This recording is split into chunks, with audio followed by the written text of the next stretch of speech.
Bonjour à tous et toutes, j'espère que vous allez bien. Je vous propose aujourd'hui de réaliser une vidéo sur l'ex-père Mathieu Jasseron. Et je pense que la grande majorité d'entre vous connaissent déjà ce triste personnage qui a fait scandale dans les milieux conciliaires. Et comme vous pouvez le voir, il a une nouvelle activité d'accompagnateur spirituel. Et moi, le but de ma vidéo, c'est de vous mettre en garde contre ce type d'accompagnement. Car, comme vous vous en doutez, le fait que Mathieu Jasseron quitte le sacerdoce conciliaire qui est invalide depuis Vatican II, cela ne l'a pas aidé à se rapprocher de la foi catholique. Mais bien au contraire, a proposé des outils spirituels syncrétiques, inspirés de la sophrologie, dont une des figures médicales s'est ouvertement inspirée, nous le verrons plus tard dans la vidéo, de pratiques bouddhistes, voire ésotériques. Donc c'est pour aussi cette vidéo a un but aussi large de vous mettre en garde contre ce type de mode qui sévit dans les sociétés occidentales matérialistes et largement déchristianisées. Voilà, c'est un peu une sorte de paganisme qui revient sous un aspect scientifique, adapté un peu au rationalisme, à la médecine. Voilà, c'est une sorte de croisée des courants idéologiques qui forment cette espèce d'attrait que certains d'entre vous peuvent avoir pour tout ce qui est bien-être, sophrologie. Et par ailleurs, l'un des dangers, en tout cas il y en a deux principaux, de pratiquer la sophrologie, c'est de vous éloigner de Dieu. Pourquoi? Car les méthodes de sophrologie, bien qu'elles soient utilisées en médecine principalement, et c'est vrai que cela peut avoir une apparence anodine, par exemple, on peut vous conseiller pour diminuer votre stress, pour vous sentir mieux, de pratiquer quelques séances.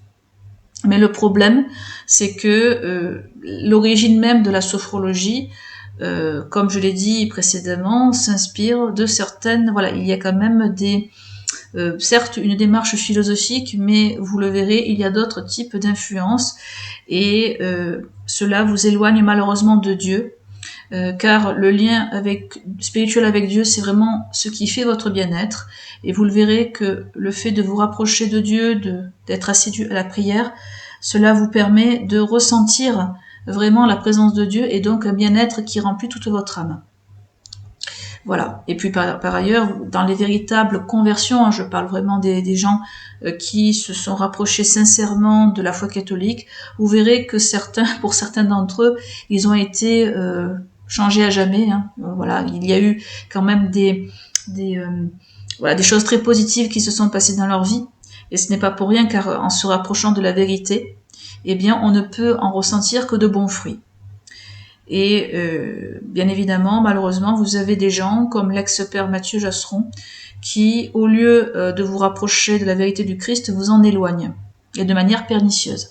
Alors, je vous propose dans un premier temps d'explorer plus en détail son activité d'accompagnateur. Alors, il y a deux sortes d'accompagnement qu'il propose, bien sûr tarifé.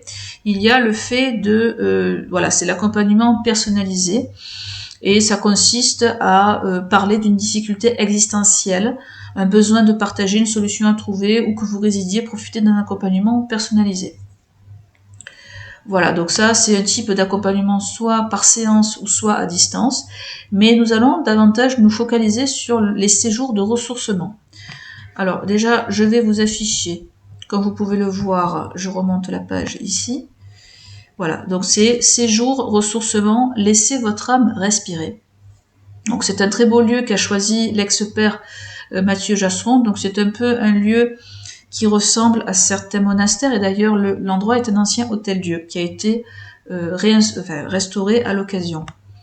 Alors, nous allons explorer plus en détail les types de soins que propose l'ex-père Mathieu, surtout sur l'esprit, car il propose aussi des soins qui vont toucher à l'âme. Donc c'est plus, vous voyez, c'est quelque chose déjà qui est plus profond.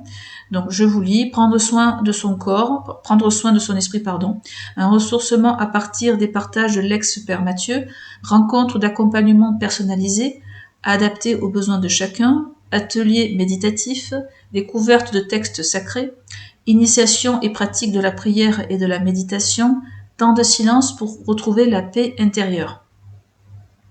Alors vous remarquerez deux choses, c'est que l'ex-père Mathieu veut brasser large au niveau de sa clientèle et il veut autant attirer des chrétiens ou des catholiques conciliaires surtout, puisque les catholiques c'est des vacantistes ou non nacum, je ne pense pas, ils ont la connaissance je pense nécessaire et c'est pour ça aussi que je fais cette vidéo, mais je pense que certains d'entre vous savent très bien où je veux en venir. Il y a chez l'ex-père Mathieu une idée syncrétique de mélanger autant les personnes athées pour les séduire, puisque une personne athée va être réticente à l'idée de faire une prière, de prier le chapelet, vous voyez. Et par contre, comme il veut s'assurer d'avoir une clientèle large, eh bien, il propose aux athées des méditations, ou alors des agnostiques, ou alors des non-chrétiens, voilà, une sorte de méditation qui serait inoffensive au premier abord. On va continuer, je descends davantage. Donc vous voyez, donc là, cet endroit est situé à Noyers-sur-Serein, à 2 heures de Paris, gare Tonnerre, avec un maximum de 8 personnes, avec chacun son espace pour mieux se retrouver. Alors déjà, on va voir les formules. Je voulais m'arrêter à ces formules car, contrairement au type de retraite ignatienne, car vous allez le voir, il y a une des personnes qui s'appelle Agnès qui travaille avec l'ex-père Mathieu, dont nous allons plus tard lire les détails biographiques sur ses compétences. C'est un peu son CV qui est sur le site. Vous verrez que cette dame a été formée pour organiser des retraites ignatiennes. Et vous verrez, je pense que cela ne vous échappe pas, c'est que regardez, vous avez une retraite de 3 jours, une formule retraite 3 jours et une formule retraite 5 jours.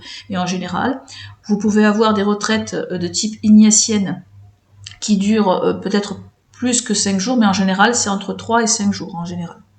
Et comme vous le savez, les retraites ignatiennes consistent à se centrer sur notre vie spirituelle en utilisant les exercices de Saint Ignace pour se rapprocher de Dieu dans un cadre un peu détaché du quotidien. Donc idéalement, vous le verrez, ces retraites-là sont organisées dans des lieux un peu type monastère.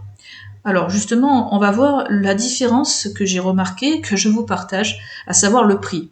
Le prix pour 3 jours. Par exemple, si je vais sur un site conciliaire, vous verrez, voilà, donc le lieu, c'est une sorte de château où ils organisent des retraites entre 18 et 35 ans. Et regardez le type de prix. Donc la participation financière, c'est prix pension complète 59,55 € par jour, frais d'inscription et de ménage 20 € par séjour et par chambre. Et après, vous pouvez payer un accompagnement entre 20 et 45 € par jour, selon les possibilités des personnes. Et en plus, si vous êtes étudiant, vous avez la possibilité de bénéficier d'un demi-tarif. Donc vous voyez que les prix, en général, même dans les milieux conciliaires, prennent en compte les bourses modestes des gens. Voilà, il y a une possibilité de s'adapter selon les types d'accompagnement que vous voulez. Et on va aussi, voilà, là je vous affiche un autre site conciliaire qui est organisé par le pôle ignatien en Languedoc. Vous voyez, là c'est une retraite de 3 jours au monastère La Paix-Dieu. Et donc là vous avez une accompagnatrice qui s'occupe de vous initier à la spiritualité de Saint Ignace et regardez les prix.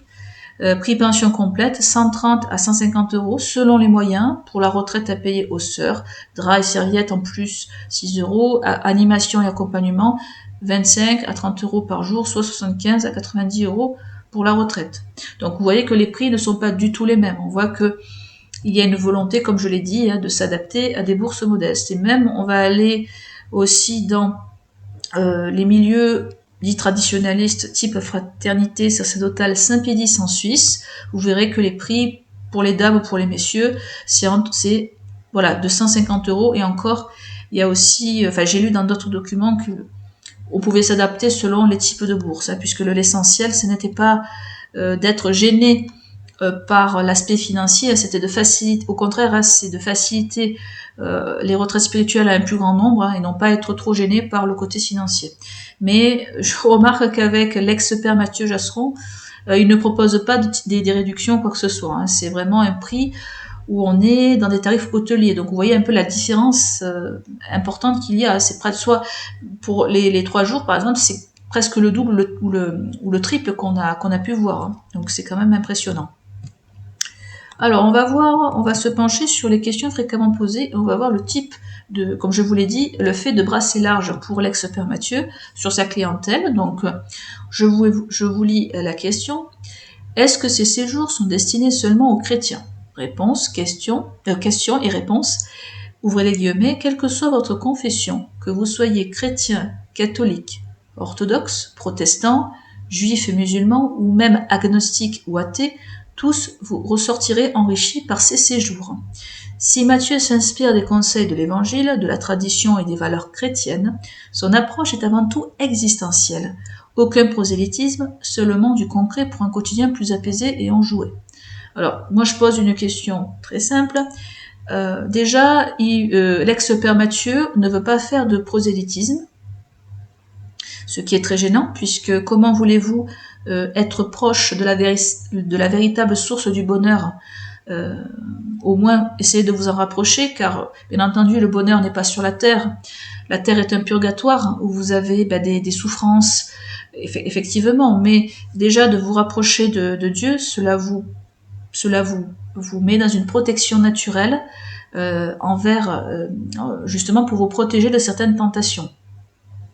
Et notamment des possessions ou des infestations démoniaques, hein, qui n'est pas garantie lorsqu'on pratique, vous le verrez, hein, des méthodes syncrétiques inspirées du bouddhisme et d'autres méthodes très contestables.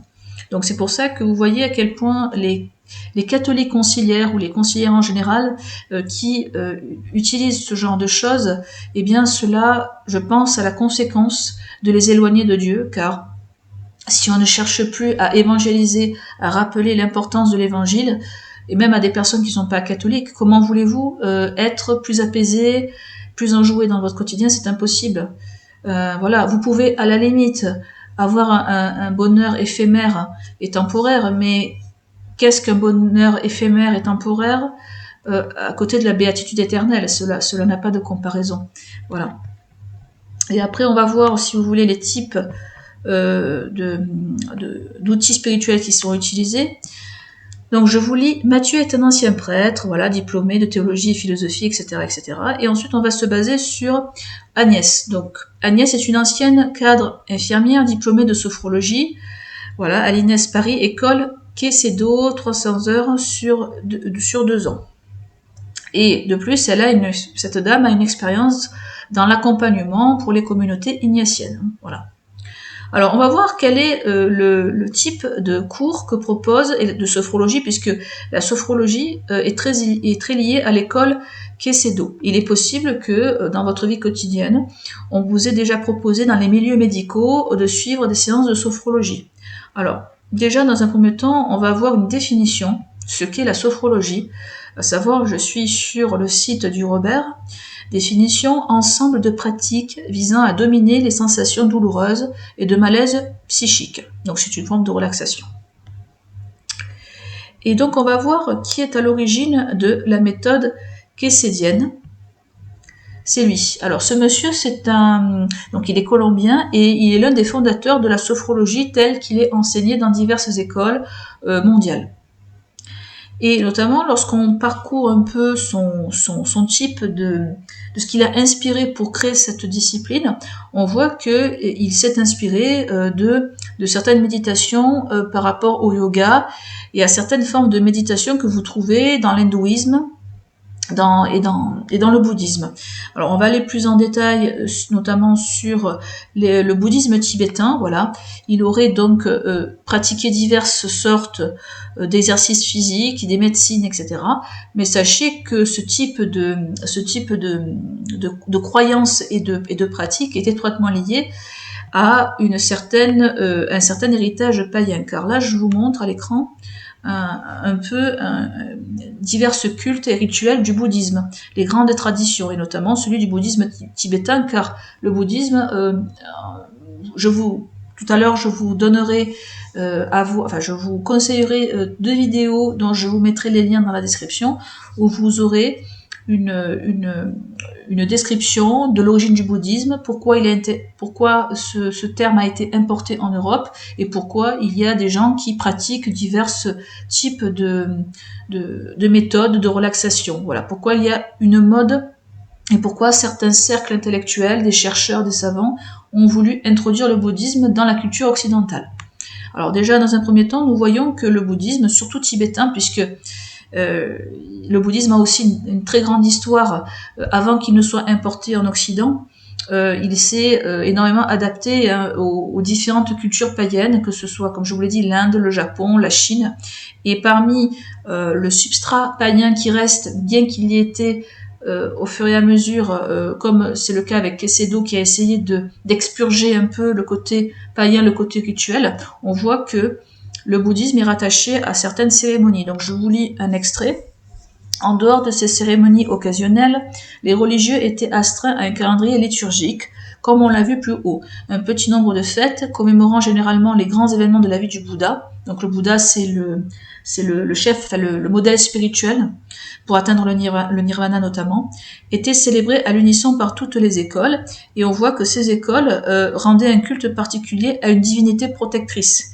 Comme vous le savez, comme l'a dit saint Paul, les dieux des païens sont des démons. Voilà. Et sachez que ce Alfonso Quecedo, qui a fait divers voyages pour s'inspirer de cette méthode sophrologique, il a notamment, il est allé au Tibet pour s'inspirer de ces rituels-là. Voilà. Et sachez que ça, c'est quelque chose qui n'est pas trop dit dans les milieux médicaux en général. C'est que sachez que les rituels et les cultes sont, en général, lorsqu'il y a des méditations, certains initiés utilisent carrément des formules magiques. Ça, il faut le savoir. Ça, je sais que ça a été expurgé parce qu'on a l'idée que les pratiques bouddhistes sont uniquement des méthodes pour rechercher la paix intérieure, la méditation, alors que pas du tout. Alors que ça, c'est une approche médicale qui est très récente en réalité, qui date de l'époque d'Alfonso Quecedo uniquement, hein. Mais avant, ce type de séparation entre une pratique médicale détachée de rituels d'une culture païenne, sachez que si vous voyagez, vous allez dans certains pays, comme notamment le Tibet, sachez que ça n'existe pas. Le bouddhisme a vraiment été modifié, a été adapté à une culture, à une contre-culture déchristianisée dès les années 60 avec les Beatles, qui voulaient se détacher du modèle chrétien pour s'inspirer de diverses cultures orientales, etc. Voilà. Donc nous allons revenir. Donc c'est pour ça que je vous mets en garde. Et puis sachez que je vous conseille aussi, comme je vous l'ai dit, donc 2 vidéos, à savoir, je vous mettrai bien sûr les liens dans la description. Donc le danger derrière les pratiques, zen, yoga, bouddhisme, entretien avec Marion d'Absence. Donc c'est une vidéo réalisée par Thérèse, que vous connaissez peut-être, Thérèse Femme à part, qui donne une explication pour savoir d'où vient le bouddhisme et comment il a été introduit. Et une autre vidéo qui va très bien compléter celle-ci, je vous conseille de voir voilà celle-ci. Donc c'est du bouddhisme au noachisme, entrevue avec Roland Thévenet. Et ce Roland Thévenet a étudié divers courants du bouddhisme et il explique comment, dès le 19e siècle, le bouddhisme a été introduit pour créer une contre-culture, pour contrer l'influence chrétienne et permettre une sorte de religion alternative. Et bien sûr, c'est totalement lié au nouvel ordre mondial. Et parmi l'une des sociétés qui a le plus contribué à introduire ces pratiques bouddhistes occultes et ésotériques, c'est bien entendu la société théosophique dont vous voyez la page Wikipédia qui s'affiche. Voilà, donc c'est pratique. Voilà, c'est bon.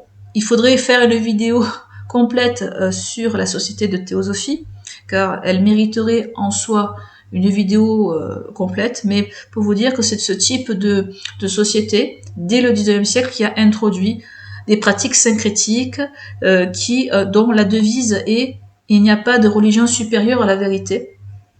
Donc comme quoi, personne ne détient la vérité, chaque religion a sa vérité. Donc ça vous fait penser bien sûr à Nostra Aetate, à Vatican II, hein, puisque les idéaux de la société théosophique sont très très liés au nouvel ordre mondial, à cette idée de religion mondiale, hein, bien entendu. C'est une démarche pour créer ce nouvel ordre, bien entendu. Ce n'est pas anodin. Ce n'est pas anodin. Donc voilà, donc je voulais vous dire que dans la religion catholique, sachez que je vous montre, alors là je vous montre, si vous voulez, un spécialiste, un historien qui a beaucoup étudié le christianisme ancien. Pourquoi je vous montre ça? Parce qu'il a produit un texte que vous voyez à l'écran, et il revient notamment sur la condamnation de la réincarnation, car comme vous le savez, le bouddhisme se base, enfin un de ses socles spirituels, c'est de se baser sur le fameux samsara, qui est le cycle de la transmigration des âmes. Hein. Voilà, c'est une sorte de cycle de réincarnation comme une roue qui tourne. Et sachez que ce principe de réincarnation a été condamné dès le concile de Constantinople en 537. Donc c'est vraiment, nous sommes là dans les tout premiers temps du christianisme. Je vous lis un petit extrait souligné en jaune. Au concile, donc écrit par Monsieur Poirier, hein, au concile de Constantinople en 537, Ménas, patriarche de Constantinople, mis en place et influencé par l'impératrice Théodora, épouse de Justinien, déclara anathème la réincarnation. Le concile se contenta de décider que l'Église n'enseignerait pas cette doctrine. L'Église a déclaré hérétiques les manichéens, gnostiques, etc., condamnant en plus d'autres doctrines que celle de la réincarnation. Donc, chers catholiques, même ceux qui sont dans le milieu conciliaire, sachez que lorsque vous pratiquiez des séances de sophrologie, sachez que l'un des fondateurs, qui est Monsieur Quecedo, s'est inspiré notamment de certaines doctrines bouddhistes où la réincarnation fait partie d'un des socles pour atteindre le fameux nirvana. Donc, sachez que c'est incompatible, hein, voilà, tout simplement. Et par ailleurs, j'avais aussi dans un premier temps critiqué fortement une vidéo qu'avait réalisée le frère Paul Adrien, où il présente le bouddhisme comme quelque chose d'assez attrayant, sans rappeler la condamnation de la réincarnation. Et je lui avais d'ailleurs répondu dans un post. Hein, j'avais fait un short et un post, et là à l'écran vous voyez le short où je rappelle que il faut fuir l'idolâtrie. Voilà. Donc j'ai rappelé un passage de Saint Paul que je vais vous lire pour enseignement. Ouvrez les guillemets, donc c'est Saint Paul, lettre aux Corinthiens, c'est pourquoi, mes bien-aimés, fuyez l'idolâtrie. Je vous parle comme à des hommes intelligents, jugez vous-même de ce que je dis. Le calice de bénédiction que nous bénissons n'est-il pas une communion au sang du Christ? Et le pain que nous rompons n'est-il pas une communion au corps du Christ? Puisqu'il y a un seul pain, nous formons un seul corps, tout en étant plusieurs, car nous participons tous à un même pain. Voyez Israël selon la chair. Ceux qui mangent les victimes ne participent pas à l'autel. Qu'est-ce à dire? Que la viande sacrifiée aux idoles soit quelque chose ou qu'une idole soit quelque chose? Nullement. Je dis que ce que les païens offrent en sacrifice, ils l'immolent à des démons, et non à Dieu. Or, je ne veux pas que vous soyez en communion avec les démons. Vous ne pouvez boire à la fois au calice du Seigneur et au calice des démons. Vous ne pouvez prendre part à la table du Seigneur et à la table des démons. Voulons-nous provoquer la jalousie du Seigneur? Sommes-nous plus forts que lui? Tout est permis, mais tout n'est pas expédient. Tout est permis, mais tout n'édifie pas. Donc voilà, donc je tenais quand même à rappeler ce passage de Saint Paul Corinthiens. Voilà, donc chers catholiques, soyez méfiants envers des gens comme l'ex-père Mathieu. Car voilà, c'est vrai que la présentation, le site, l'endroit est très attrayant, mais il faut toujours se renseigner sur le type de service qu'on vous propose pour le bien de vos âmes. Voilà. Écoutez, j'en ai terminé là. Je vous souhaite une bonne journée. J'espère vous retrouver pour de prochaines vidéos. Prenez soin de vos âmes. Au revoir.